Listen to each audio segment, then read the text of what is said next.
A very pleasant morning to all. As we have completed the index number and moving averages chapter in the section C, now we are again back to the section A chapter. That is, we are going to start permutation and combination chapter number 8.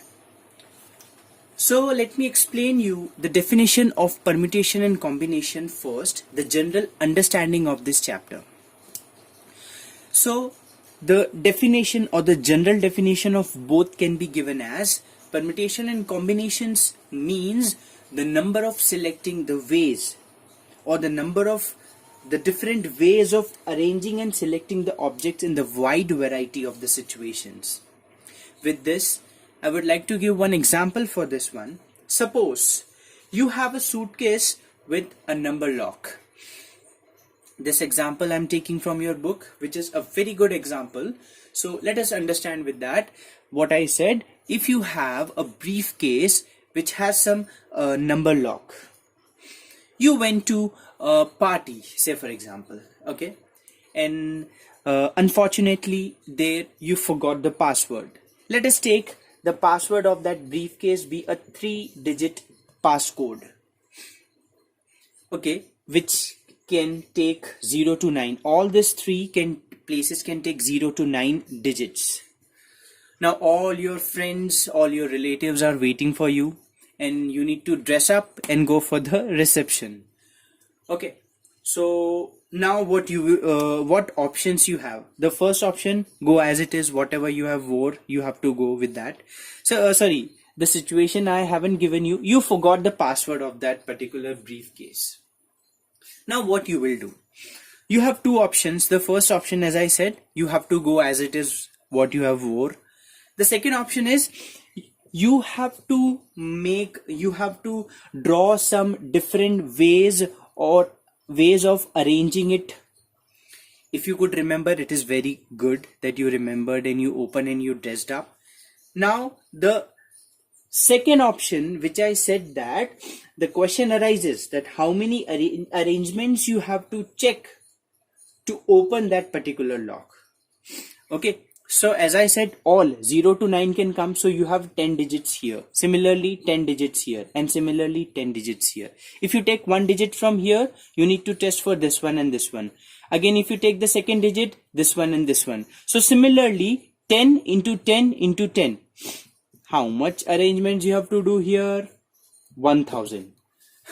So I think you need to sit for somewhere 3 to 4 hours for making this arrangements and unlocking that particular briefcase. So don't you think this is a very tedious and time consuming?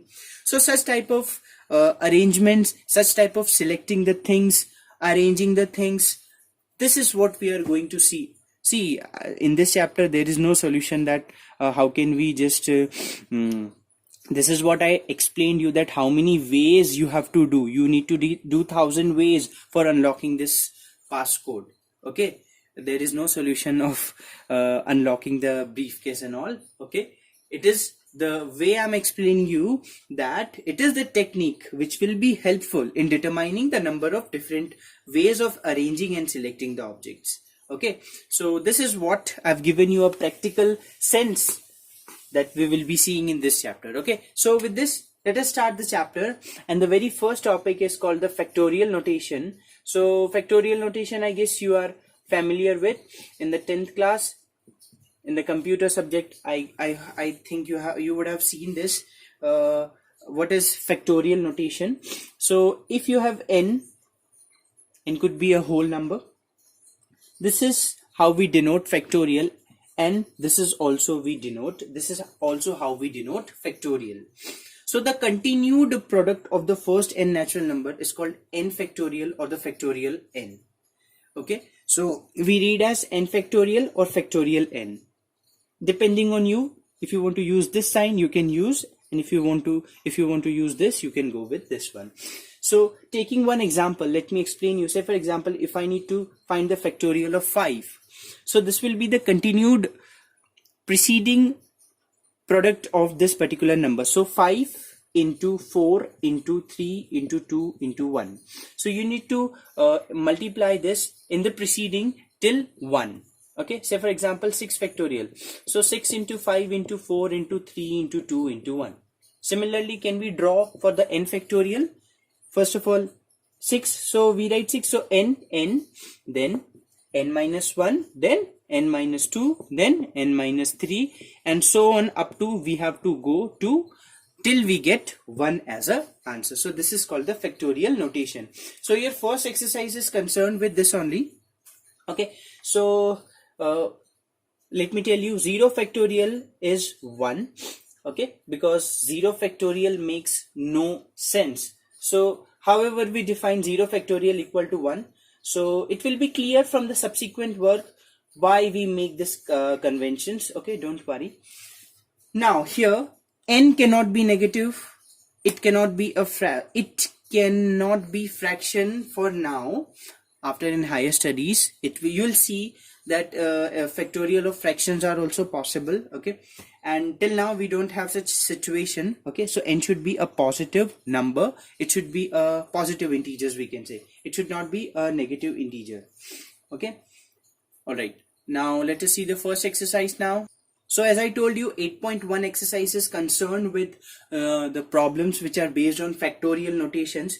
Okay, so which you could easily do. Say for example, I'm taking one question, n plus factorial n plus 2 upon factorial n plus 1. How to solve this one? Okay, so if you open n plus 1, so first n plus 1, then n plus 2 minus 1, then n plus 2 minus 2. Okay, and what you will get after this, just stop. What you will get, wait, factorial upon open n plus 1. So n plus 1, then n plus 1 minus 1, then n plus 1 minus 2, then stop it. Okay, n plus 2 as it is, n plus 2 minus 1, it will give you n plus 1, and this will give you n factorial, right? Whole upon n plus 1, this will give you n. So wait, what we can do, we don't have to expand this much, you just go up to here, so you will get n factorial here. This will give you n factorial. Now you can cancel this factorial with this factorial, n plus 1 with this n plus 1, finally you will get n plus 2. Wait, let me just explain you one numerical question here. So for example, if you have 88 factorial upon 86 factorial, so how to open this one? 88 factorial means 88 into 87 into 86 factorial, just stop it here. Okay, you open up to 88, 87, and after this you just stop it up to 86, because we have 86 factorial in the denominator which can be easily cancelled. Multiply this too and you will get the answer. So like this logic we will be applying in it. Okay, so till 5th question I hope you all will do. Question number 6, let me explain you. Convert into factorial. We need to convert the things into factorial. Say for example, I'm taking second one, 6 into 7 into 8 into 9 into 10 into 11 into 12. We need to convert this into factorial notation. How can we convert? Factorize 6, we'll get 2 into 3. 7, keep it as it is. 8 can be written as what? 2 into 4, let us write. Okay, 9 can be written as 3 into 3. 10 can be written as 5 into 2, 11 into 12. Okay, so what are we getting from here? Can we write this factorial notation? No need of, okay, wait. Yeah, one thing which we can do, see, 6, 7, 8, 9, 10. This is after 6 factorial. So we can do one thing here. 12 factorial upon 5 factorial. Can we write like this? Why I've written? Because if you open 12 factorial, so you'll get 12 into 11 into 10 into 9 into 8 into 7 into 6 into 5 into 4 into 3 into 2 into 1. And if I divide with 5 factorial, that 5 factorial and here 5 factorial will be cancelled and we'll left with the 12 factorial upon 5 factorial. So that is how we have denoted this one. Alright. This is the last question of 8.1 exercise 7th one, 5th. Factorial, the question is factorial n upon 2 into n minus 1 factorial and n factorial upon 4 into n minus 4 factorial are in ratio 1:6. So I have directly written the things. This upon this is equal to 1:6 or 1 upon 6. We can cancel this. We can cancel this also. This both will go up. So 2 times of n minus 4 upon n minus 4 factorial upon n minus 2 factorial equal to 1 upon 6. Now n minus 4, if you don't open n minus 4, you open n minus 2 because we subtract minus 1 from each. So if you will subtract minus 1, so you will get minus 4, minus 5, minus 6, minus 7. That won't work. We need to subtract from this because it is already negative. So minus 2 minus 1 will give you minus 3. Then minus 3 minus 4 will give you minus 4. And we'll stop there and we can easily cancel that n minus 4 factorial upon. So that is what, do like this. It can be opened with n minus 2, n minus 3 and n minus 4 factorial. Are you understanding? N minus 2, n minus 2. Then n minus 2 minus 1 will give you n minus 3. Then n minus 3 minus 1 will give you n minus 4, and just stop it here.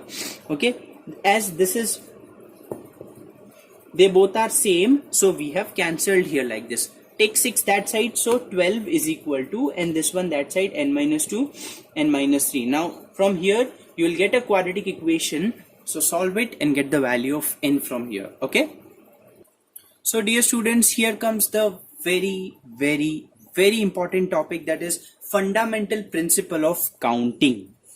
Okay. So in this chapter, first we need to have this sense that how do we count? How do we select?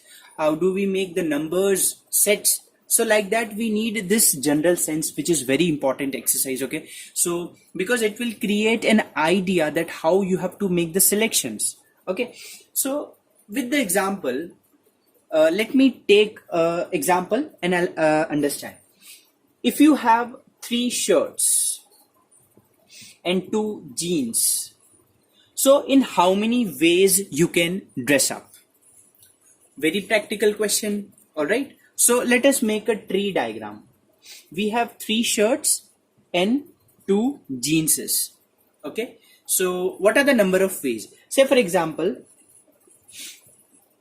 if I'm wearing this shirt and if I wear this jeans, so 1 way. And with this shirt, with this jeans, again 1 way. Similarly, this shirt with these 2 jeanses, so one way. And this shirt with these 2 jeanses, again one way. If I count, I'm getting 6. So I have 6 ways of wearing this 3 shirts and 2 jeanses. Okay. So this is what is the fundamental principle of counting. Are you understanding that how do we count the things? How do we count the number of ways of doing or doing any work or anything? Okay, so if an event can occur in m different ways, okay, and a second event can occur in some n different ways. So m and n will give you the number of ways, and that is what called the fundamental principle of counting. So apply this thing here. How many different ways you have? 3. And here this event has 2 things. 3 2s are 6. So we got the 6 ways, isn't it? Okay. Okay, let us take another example. From going from Nagda to Indore. So for example, if you have how many ways? I'm giving you car, bike, train, bus. You have 4 ways of going from Nagda to Indore. Can you tell me that how many ways you have from going from Nagda to Indore and coming from Indore to Nagda? So from going from the Nagda, you have 4 ways, and coming from Indore, that means coming back to Nagda, also you have 4 ways. So total 4 into 4, how many ways you have? So 16 ways you have. If you go from here by car, you can come from there car, bike, train, bus. If you go from bike from here, you can come from there car, bike, train, bus. Similarly, if you go from train from the Nagda. So you have again the 4 ways, and bus again the 4 ways. So 4 plus 4 plus 4 plus 4, 16, or the fundamental principle of counting says m into n ways. So 4 fours are 16. So like this, please make this a very good sense. And let me tell you, please go through the examples very thoroughly, because they will give you a very better understanding for making this fundamental principle of counting concept very precisely and concisely. Okay, so start this exercise and please do the questions. How much you can easily do, please ask the doubts. Okay, this chapter is, you know, somewhat theoretical and somewhat logical, matlab mostly logical and theoretical. Okay, so you need to write some theories, okay, and do less calculation and use more logics. This is really a very practical and logical chapter. This will create a very good logic in your mind. Okay, even for the commerce students, let me tell you that permutation and combination, when you will appear for the CA foundation examination after 12th, okay, this chapter will be a very helpful for clearing, that is for giving the first attempt, no, for going to the IPCC. So you need to face this chapter in the very first entrance examination. Okay, so make this chapter very clear. Okay, thank you so much, have a nice day, and do the exercise. Please see the examples. Okay, bye bye, thank you.